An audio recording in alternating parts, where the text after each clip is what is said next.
Tolérance religieuse. Il existe dans la ville sainte de Jérusalem depuis plusieurs siècles un exemple de tolérance religieuse.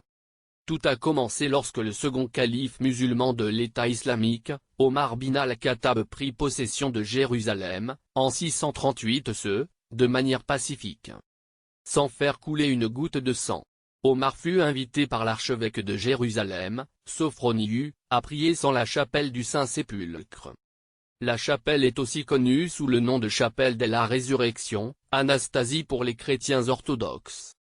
C'est l'endroit saint du christianisme par excellence. Il comprend le calvaire, où les chrétiens pensent que Jésus a été crucifié, ainsi que la tombe, ou sépulcre, où il fut enterré. C'est un endroit de pèlerinage important depuis le IVe siècle.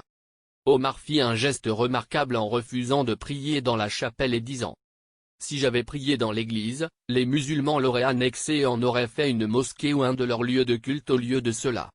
Omar fit sa prière à l'extérieur de l'église. Son action confirma la coexistence pacifique entre l'islam et les autres religions.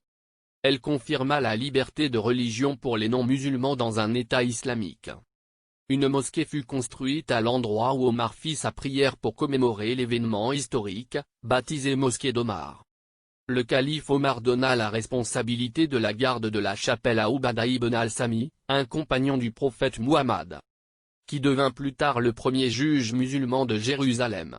Ubada mourut en l'an 658 et fut enterré au cimetière de la Porte de la Miséricorde, dans le coin sud du mur entourant le noble sanctuaire.